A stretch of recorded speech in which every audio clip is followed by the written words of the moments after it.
Thou hast it now. King, Cawdor, Glamis, all as the weird women promised.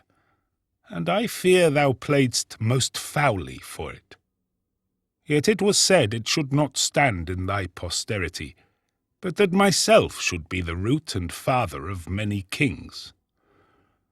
If there come truth from them, as upon thee, Macbeth, their speeches shine. Why, by the verities on thee made good, may they not be my oracles as well, and set me up in hope? But hush, no more. Here's our chief guest. If he had been forgotten, it had been as a gap in our great feast, and all thing unbecoming. Tonight we hold a solemn supper, sir, and I'll request your presence. Let your highness command upon me, to the which my duties are with a most indissoluble tie for ever knit. Ride you this afternoon? Ay, my good lord.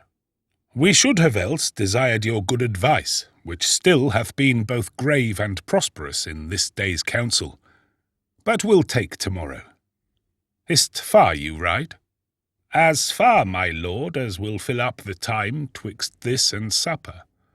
Go not my horse the better, I must become a borrower of the night for a dark hour or twain. Fail not our feast. My lord, I will not. We hear our bloody cousins are bestowed in England and Ireland, not confessing their cruel parricide, filling their hearers with strange invention. But of that tomorrow, when therewithal we shall have cause of state craving us jointly. Hie you to horse, adieu, till you return at night. Goes Fleance with you? Ay, my good lord. Our time does call upon us. I wish your horses swift and sure of foot, and so I do commend you to their backs. Farewell. Let every man be master of his time till 7 at night. To make society the sweeter welcome, we will keep ourselves till supper time alone. Well then, God be with you. Sirrah, a word with you. Attend those men our pleasure.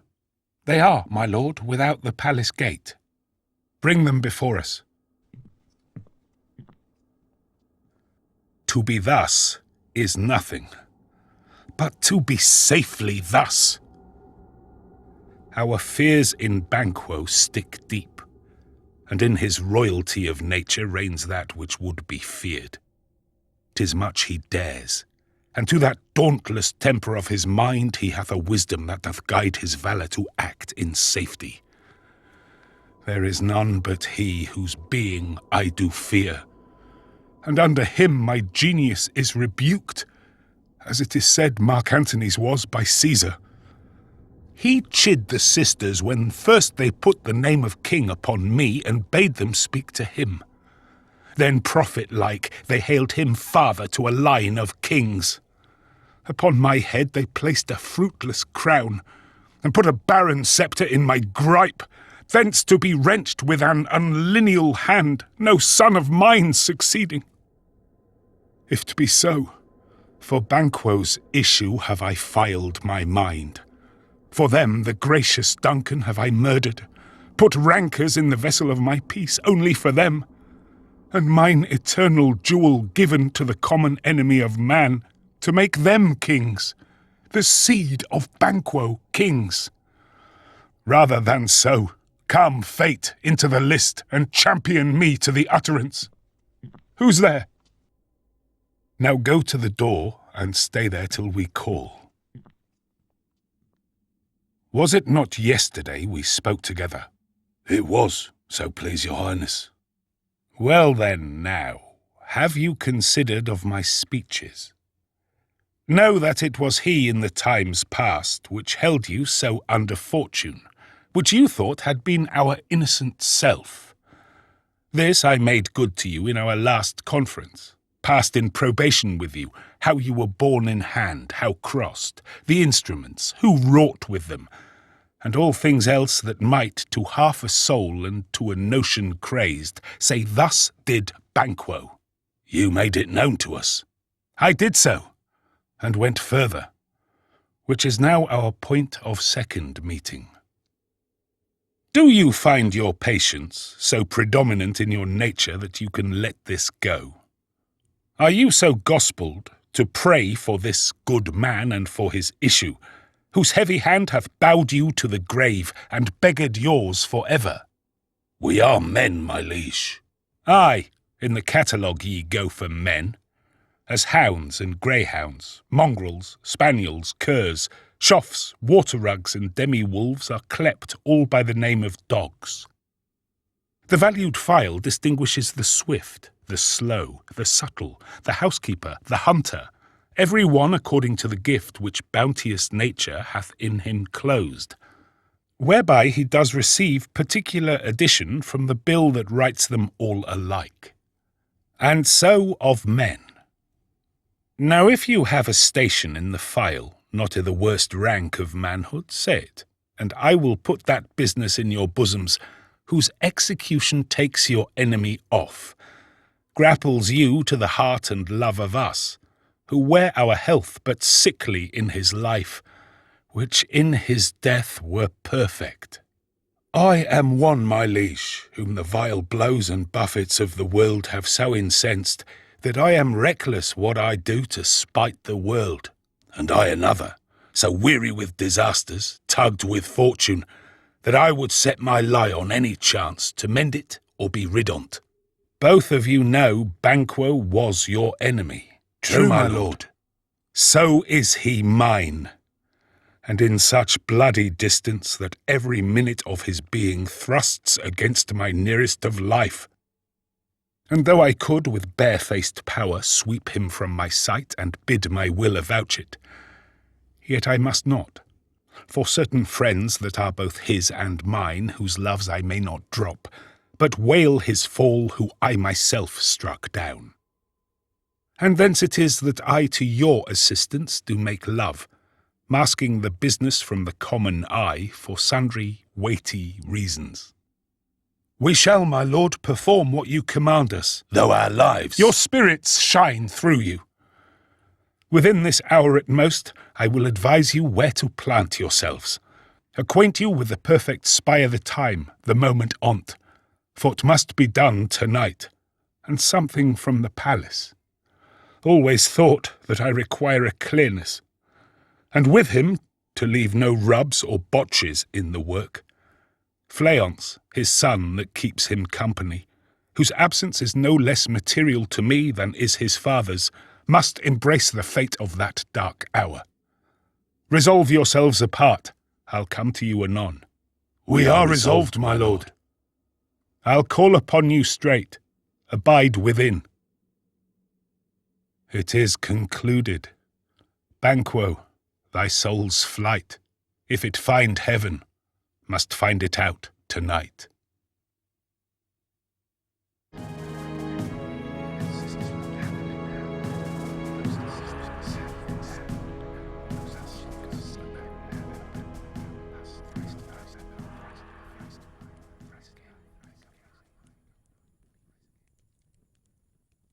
Is Banquo gone from court? Ay, madam, but returns again tonight. Say to the king I would attend his leisure for a few words. Madam, I will. Naught's had, all's spent, where our desire is got without content. 'Tis safer to be that which we destroy, than by destruction dwell in doubtful joy. How now, my lord? Why do you keep alone, of sorriest fancies your companions making, using those thoughts which should indeed have died with them they think on? Things without all remedy should be without regard. What's done is done. We have scotched the snake, not killed it. She'll close and be herself, whilst our poor malice remains in danger of her former tooth. But let the frame of things disjoint, both the worlds suffer, ere we will eat our meal in fear, and sleep in the affliction of these terrible dreams that shake us nightly. Better be with the dead, whom we to gain our peace have sent to peace, than on the torture of the mind to lie in restless ecstasy. Duncan is in his grave. After life's fitful fever he sleeps well. Treason has done his worst. Nor steel, nor poison, malice domestic, foreign levy, nothing can touch him further. Come on. Gentle, my lord, sleek o'er your rugged looks. Be bright and jovial among your guests tonight. So shall I, love, and so, I pray, be you. Let your remembrance apply to Banquo. Present him eminence both with eye and tongue. Unsafe the while that we must lave our honours in these flattering streams and make our faces visards to our hearts, disguising what they are. You must leave this. Oh, full of scorpions is my mind, dear wife. Thou knowest that Banquo and his fleance lives. But in them nature's copies not etern. There's comfort yet. They are assailable. Then be thou jocund. Ere the bat hath flown his cloistered flight, ere to black Hecate's summons the shard-born beetle with his drowsy hums hath rung night's yawning peal, there shall be done a deed of dreadful note. What's to be done? Be innocent of the knowledge, dearest Chuck, till thou applaud the deed. Come, sealing night, scarf up the tender eye of pitiful day, and with thy bloody and invisible hand cancel and tear to pieces that great bond which keeps me pale. Light thickens, and the crow makes wing to the rooky wood. Good things of day begin to droop and drowse, while night's black agents to their praise do rouse. Thou marvel'st at my words, but hold thee still. Things bad begun make strong themselves by ill. So prithee, go with me.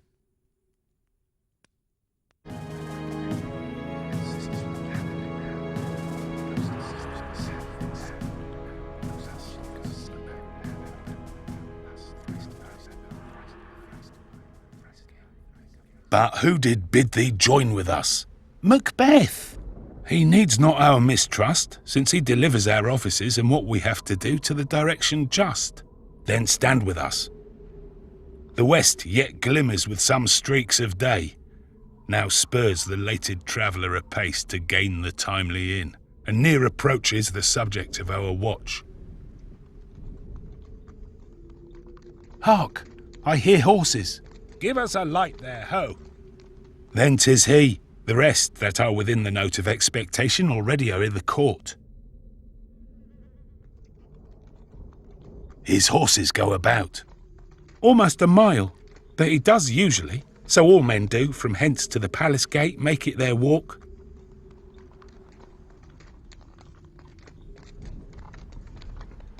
A light! A light! Stand to it. 'Tis he. It will be rain tonight. Let it come down. Oh, treachery! Fly, good Fleance, fly, fly, fly!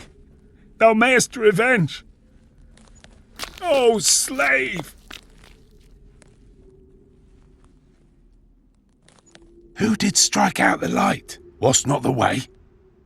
There's but one down. The sun is fled. We have lost best half of our affair.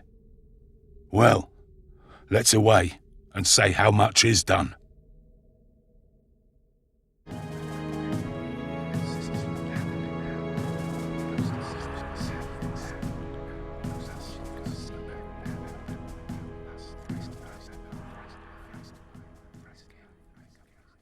You know your own degrees. Sit down at first and last the hearty welcome. Thanks to your Majesty. Ourself will mingle with society and play the humble host. Our hostess keeps her state, but in best time we will require her welcome. Pronounce it for me, sir, to all our friends, for my heart speaks they are welcome. See, they encounter thee with their heart's thanks. Both sides are even. Here I'll sit i' the midst. Be large in mirth, Anon we'll drink a measure the table round. There's blood on thy face. 'Tis Banquo's then. 'Tis better thee without than he within. Is he dispatched? My lord, his throat is cut. That I did for him. Thou art the best of the cut-throats. Yet he's good that did the like for Fleance. If thou didst it, thou art the non-pareil. Most royal sir, Fleance is scaped. Then comes my fit again. I had else been perfect, whole as the marble, founded as the rock, as broad and general as the casing air. But now I am cabined, cribbed, confined, bound in to saucy doubts and fears. But Banquo's safe. Ay, my good lord, safe in a ditch he bides, with 20 trenched gashes on his head, the least a death to nature. Thanks for that. There the grown serpent lies. The worm that's fled hath nature that in time will venom breed, no teeth for the present. Get thee gone. Tomorrow we'll hear ourselves again. My royal lord, you do not give the cheer. The feast is sold that is not often vouched while 'tis a-making. 'Tis given with welcome, to feed were best at home. From thence the sauce to meat is ceremony. Meeting were bare without it. Sweet remembrancer! Now good digestion wait on appetite and health on both. May it please your highness sit. Here had we now our country's honour roofed, were the graced person of our Banquo present, who may I rather challenge for unkindness than pity for mischance. His absence, sir, lays blame upon his promise. Pleased your highness to grace us with your royal company. The table's full. Here is a place reserved, sir. Where? Here, my good lord. What is't that moves your highness? Which of you have done this? What, my good lord? What, my good lord? Thou canst not say I did it. Never shake thy gory locks at me. Gentlemen, rise. His highness is not well. Sit, worthy friends. My lord is often thus, and hath been from his youth. Pray you keep seat. The fit is momentary. Upon a thought he will again be well. If much you note him, you shall offend him and extend his passion. Feed, and regard him not. Are you a man? Aye, and a bold one that dare look on that which might appall the devil. Oh, proper stuff. This is the very painting of your fear.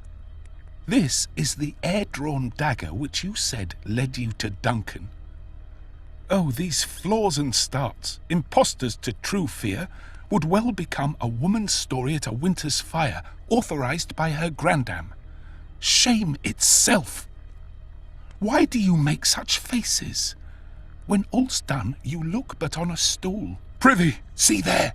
Behold, look, lo, how say you? why, what care I if thou canst nod, speak too? If charnel houses and our graves must send those that we bury back, our monuments shall be the maws of kites. What?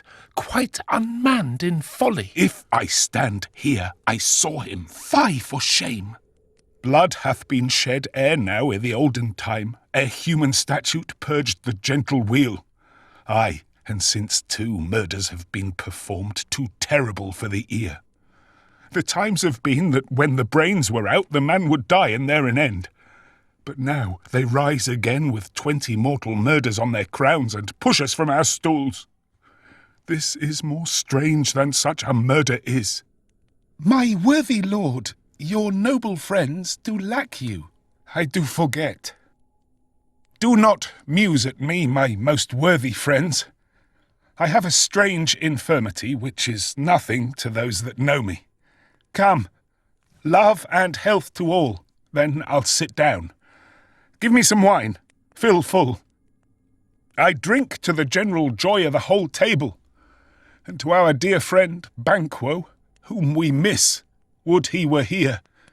To all and him we thirst, and all to all. Our duties and the pledge. Avaunt, and quit my sight! Let the earth hide thee. Thy bones are marrowless, thy blood is cold. Thou hast no speculation in those eyes which thou dost glare with. Think of this, good peers, but as a thing of custom. 'Tis no other, only it spoils the pleasure of the time. What man dare I dare? Approach thou like the rugged Russian bear, the armed rhinoceros or the Hyrcan tiger. Take any shape but that, and my firm nerves shall never tremble. Or be alive again and dare me to the desert with thy sword. If trembling I inhabit then, protest me the baby of a girl. Hence, horrible shadow, unreal mockery, hence! Why so? Being gone, I am a man again. Pray you, sit still. You have displaced the mirth, broke the good meeting with most admired disorder. Can such things be, and overcome us like a summer's cloud without our special wonder? You make me strange even to the disposition that I owe, when now I think you can behold such sights and keep the natural ruby of your cheeks when mine is blanched with fear. What sights, my lord? I pray you speak not. He grows worse and worse. Question enrages him. At once, good night. Stand not upon the order of your going, but go at once. Good night, and better health attend his majesty. A kind good night to all. It will have blood. They say blood will have blood. Stones have been known to move and trees to speak. Augurs and understood relations have by magpies and choughs and rooks brought forth the secretest man of blood. What is the night? Almost at odds with morning, which is which. How sayest thou that Macbeth denies his person at our great bidding? Did you send to him, sir? I hear it by the way, but I will send. There's not a one of them but in his house I keep a servant feed. I will tomorrow, and betimes I will to the weird sisters. More shall they speak, for now I am bent to know by the worst means the worst. For mine own good all causes shall give way. I am in blood stepped in so far, that should I wade no more, returning were as tedious as go o'er. Strange things I have in head that will to hand, which must be acted ere they may be scanned. You lack the season of all nature's sleep. Come, will to sleep. My strange and self-abuse is the initiate fear that wants hard use. We are yet but young indeed.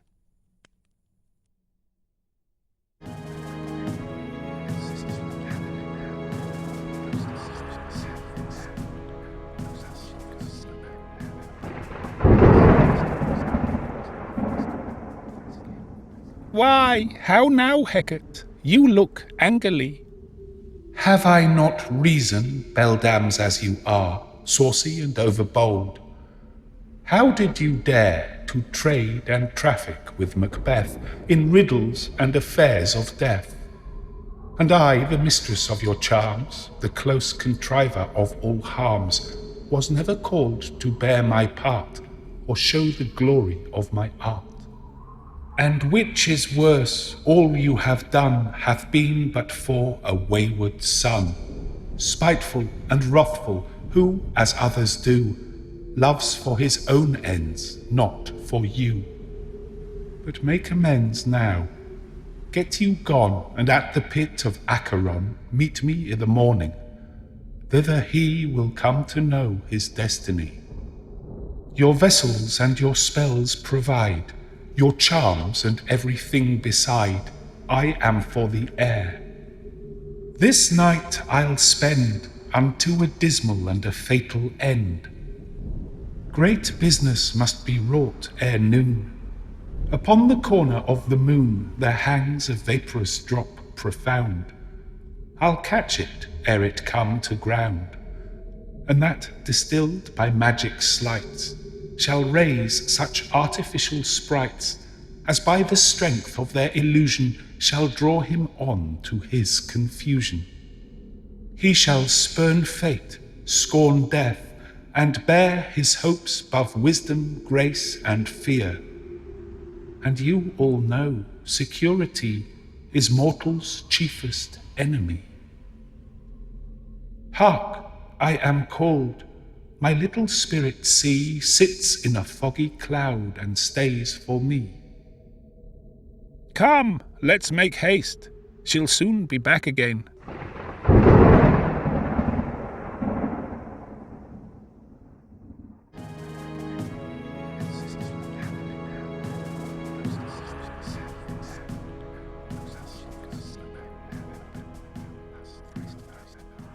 My former speeches have but hit your thoughts, which can interpret further.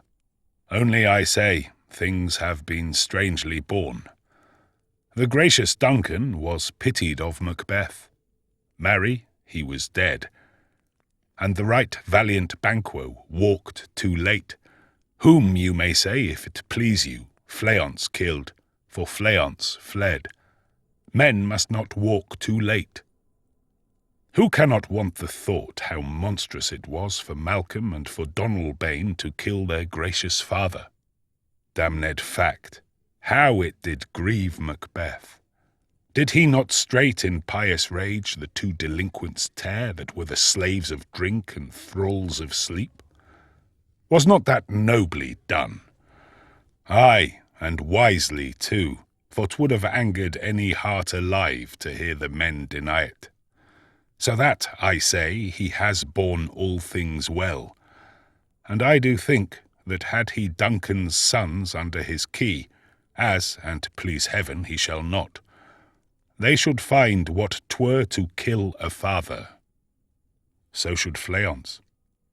But peace, for from broad words, and 'cause he failed his presence at the tyrant's feast, I hear Macduff lives in disgrace. Sir, can you tell where he bestows himself?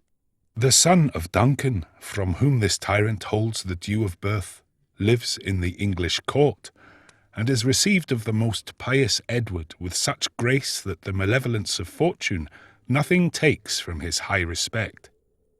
Thither Macduff is gone to pray the holy king upon his aid, to wake Northumberland and warlike Seaward, that by the help of these, with him above to ratify the work, we may again give to our tables meat, sleep to our nights, free from our feasts and banquets, bloody knives, do faithful homage and receive free honours, all which we pine for now.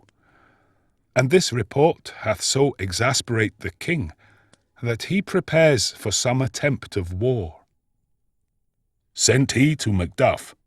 He did, and with an absolute "Sir, not I," the cloudy messenger turns me his back, and hums, as who should say, "You'll rue the time that clogs me with this answer."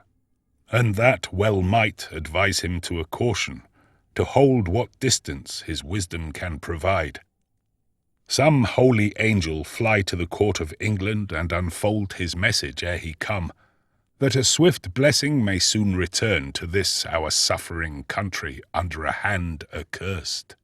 I'll send my prayers with him,